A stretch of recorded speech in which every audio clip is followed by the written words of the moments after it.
Hey guys and girls, welcome back to my channel. If you're tuning in for the first time, I'm Ashley and today is all about the 99J. Now this color here is literally the best color that complements brown skin. I love it so much. So today we're playing in this one here and it comes courtesy from YGwigs. They sent over a 24-inch water wave lace wig in this color. I'm absolutely pleased with her. You're gonna see me slay her literally from start to finish. So here I am showing you the texture, the wave pattern, the hairline, and how nicely pre-plucked it is. Again, I'm pleased with this one. Look at the bounce in it with the curls. The definition is absolutely amazing. One thing I find a lot of times is when you have a curly or wavy wig, as you go in and customize the wig from the front to the back, you lose a lot of that wave pattern and it just kind of puffs up, frizzes up, you know what I'm talking about. But this one here I found kept its definition from start to finish. So normally I go in and I kind of speed things up. Even when I slow it down, I cut tons and tons out. I kind of want to do a series here on the channel where I go completely slow. I know how hard it is to follow along when things go a little bit fast. I'm definitely a visual learner, so I kind of feel like if I slow it completely down and pretty much keep it minimal with cutting out clips, you'll be able to grasp my concepts as best as possible. So as for starters, I went ahead and customized the wig around the ear. This way the wig will fit me perfectly. Now I want to go in and decide whether I want to go in and tweeze or not. Again, I told you before this one did come pre-plucked, but I do find that when wigs come pre-plucked, majority of the time it's more of a uniform pre-plucked. So even if it looks nice and it's not too dense in the front, it still has more of a boxy, unnatural look to it, if that makes sense. So I'm just going in and just making it look a little bit more scattered, a lot more like my own hairline, not doing way too much, but again just making it look a little bit more opened up and a little bit more imperfect.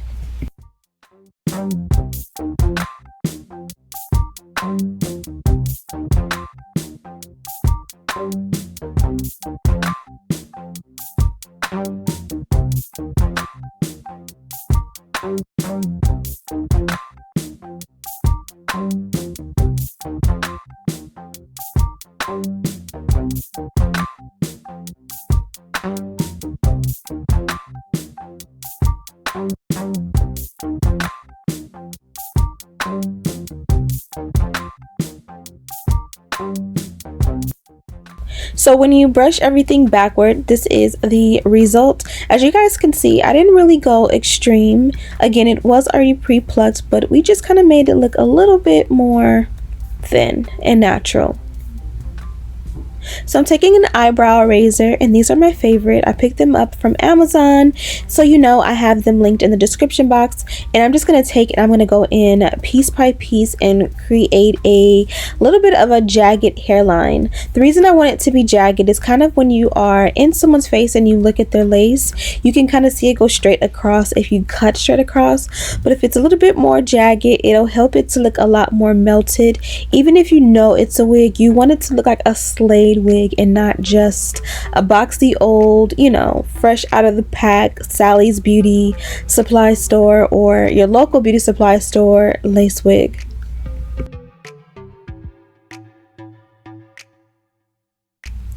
Now I'm ready to bond this one down, but before I do so, I'm going to go ahead and add powder to the inside. This is a foundation powder close to my skin tone, and what I do is I take a foundation brush and I just buff it on the inside. That way the lace blends with my complexion a lot better. This lace is pretty much like a white color on my complexion, so I don't know if you guys can see it here, but I kind of made it a little bit more brown. Now I didn't like buff it to an extreme, so it definitely still needs work, but every step counts when it comes to making your lace blend with your own complexion. Also, something that I get lazy with is customizing my sideburns. You gotta go ahead and slick those down for them to be able to have your wig snatched, and also also, if you use a got to be glued spray and you're already going to bond the wig down, that, you know, got to be glued that you apply will help the process of making your ear tabs lay down on your lace. So today I'm taking an I think it's ORS spray, and I'm going to go ahead and apply that to my hairline, and this is going to act as my adhesive.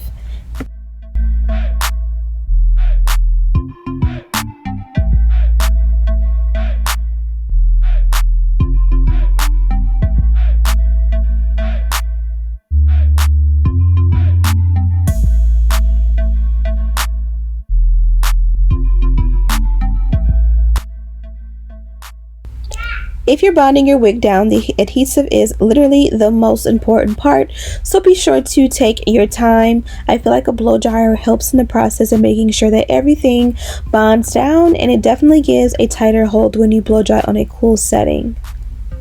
So as you guys can see, I'm brushing the hair backwards, and I'm just finding different pieces where maybe I didn't apply enough adhesive. Again, those ear tabs usually are where it gets a little bit tough because typically they don't melt or lay down, you know, right off the bat. So just take your time.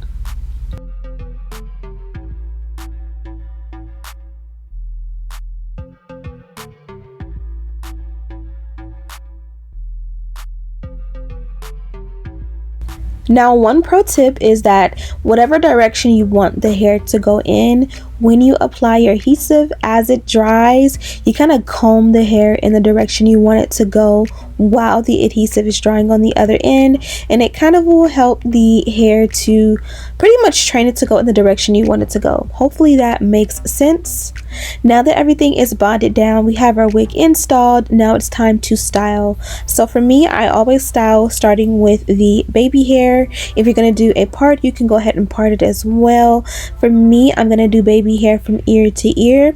I've been doing this and enjoying it a lot lately, but I do know that this is not everyone's jam. So if it's not yours, just take a little bit of a wax stick. I'll have the one I love in the description box, and just pretty much go in and brush the hair backwards or in the direction you want it to go. Add a little bit of that wax stick and kind of, you know, seal it in with maybe your hot comb, and you'll be good to go. For me, I'm kind of using a cheat, which is a pull method to kind of thin out the baby hair. I've separated more baby hair than what came with the wig, so I kind of want to thin it out so that it's not too thick and cakey in the front.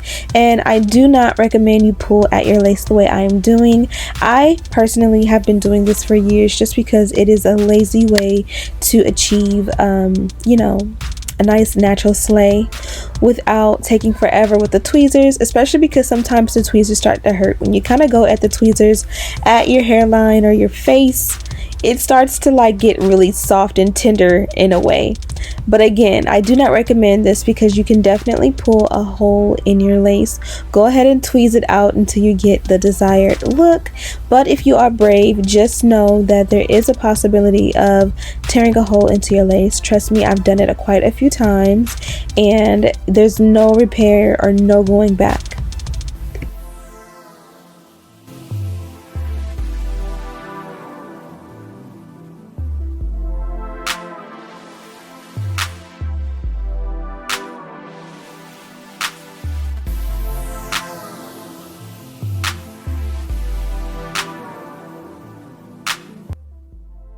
So now when it comes to tearing off or cutting off baby hair, the rule of thumb for me is I like it to go right above the eyebrow, sometimes a little bit shorter, sometimes a little bit longer, but I kind of use my eyebrows as a guide.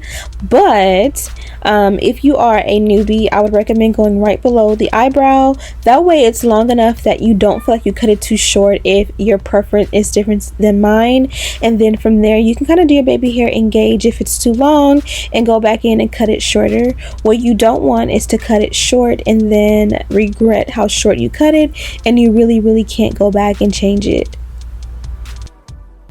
As you guys can see, I'm using a mousse, aka a foam lotion, to go ahead and swoop the baby hair, and I just take my time and I try not to get frustrated. The one thing I will say, especially if you're newbie, is if you're on a specific part of your install and you get frustrated, kind of do the best you can and come back to it. For example, with baby hair, I do find that especially when I was a beginner, it was super hard to get the swoops on point. But what you will learn is that when you swoop it and it's imperfect, just get it as good as you can, put a scarf around it, allow it to dry. Sometimes you can blow dry it on a cool setting, and then come back to it later, and you'll see that it's a lot easier once you begin to form it like with the scarf method. Hopefully that makes sense. But again, take a break, just tie it down, move on, and come back to it if it's not perfect. Even for me, now that I've done so many, I've literally installed hundreds of wigs here on YouTube, and I still am imperfect, and I'm still learning, and I still get to a point where it's not coming out right. So again, I'll move on and come back to it after the install is done.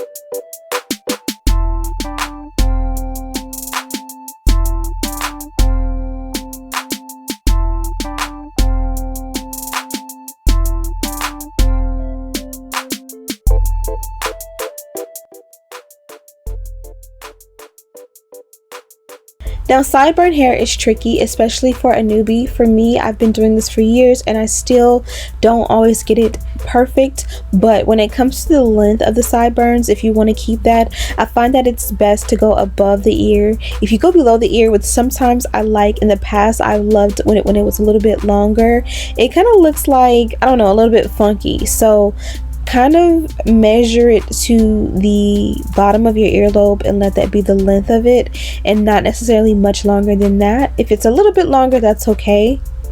So I'm touching up the adhesive with a different spray.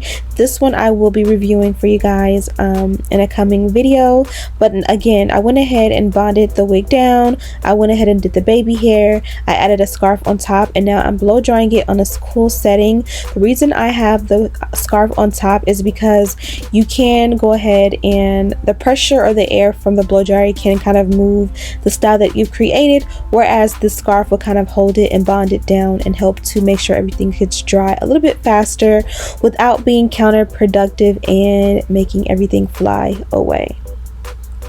So now we are getting somewhere. We're installed, the baby hair is done. As you guys can see, the texture of the hair is still bomb. It has not ruined the texture at all. Everything is beautiful.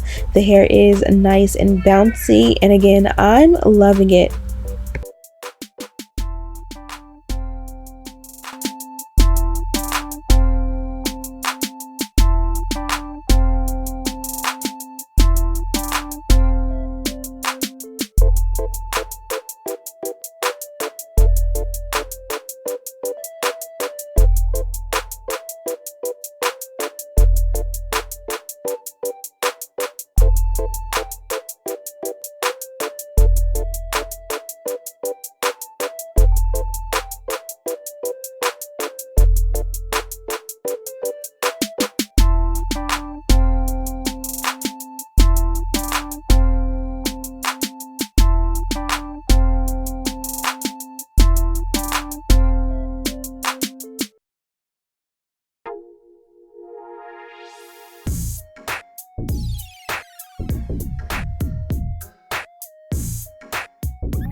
Be sure to let me know if you enjoy me leaving a lot more content in the video. Again, I try to cut it down and get it to about 10 minutes in length when it comes to my videos, so that you're not just watching for hours. But you know, again, I feel like some people may be more visual with the learning process, and they might appreciate just leaving in a lot more clips. What I did so far is I went ahead and pressed out the lace area so that everything lays a little bit more flat and appears a lot more natural. As you guys guys can see on the tips of my fingers, the hair dye color does transfer a little bit. It's not extreme, but you definitely get that transfer, which is to be expected if you get a wig that is dyed a specific color, especially on the red side. I'm using a mousse to go ahead and style and set the hair. Now I do use a good amount just because throughout the week I'll be able to go in and just spray a little bit of water to the length of the hair and touch up my hair without having to go in and reapply product. I don't know if that works for you guys, but it definitely works for me. That way Monday through Friday I'm able to just go in, wet it down when I get out of the shower, and let the curls pop, or waves in this case, and then I can go in and co-wash it once a week for maintenance. And as you guys can see, I did not get any extreme fallout or shedding. It was nice, normal, and natural, and the curls are super defined. Now this is a look at what the baby hair looks like. Now I did go in extreme with the baby hair, and I do not recommend you going in an extreme amount of baby hair if that is not your taste. But again, I like to switch it up and have fun with mine, so this was just about preference. Now I'm taking my Fenty concealer in the shade 420. This is almost my skin tone. It's like a shade maybe too lighter for a little bit of a pop. I love to use this under the eye, but today we're going to just be using it in the parting. Now this I took with a super fine, I believe this is an eyeliner brush, and you guys can see the color came out amazing, but it's a little bit too thin. So I'm going to go back with the powder on top of that and make the parting appear to be a little bit more opened up. You can also go in and tweeze out the parting and open it up, but I just don't recommend that if you're not comfortable with using the tweezers. And I am using my foundation brush to go in and buff out that hairline to be a little bit more natural. Now you guys can see what I did here. If you feel like you want it to be a little bit more brown, go in with that same foundation powder along the hairline and make it look a little bit more natural. Now you guys can see the parting was a little bit too thin, so I'm taking a powder product to go ahead and make it appear a little bit more wide. Now I'm going to add a little bit of mousse to the crown of the head. This is going to kind of help to get rid of some of that powdery look and lay down all of the flyaways, if any. Now you guys can see I'm just zhuzhing up, fluffing up the hair, and looks beautiful. I don't know if I mentioned, but this one is 180% density. Everything about this one is absolutely beautiful. YGwigs did give me a coupon code for you. It's Ashley20. You enter that at checkout and you'll get $20 off. And yeah, hope you guys enjoyed this tutorial. Be sure to check the description box for a link to shop this wig, as well as links to everything I used to achieve this look. Again, I hope you guys are enjoying all of the content. I'm trying to get videos up daily for you guys. It's been rough, but we're gonna make it, right? Don't forget to subscribe, like this video, turn on your post notifications so you never miss a video from me again. And as always, I'll see you in the next one. Smooches.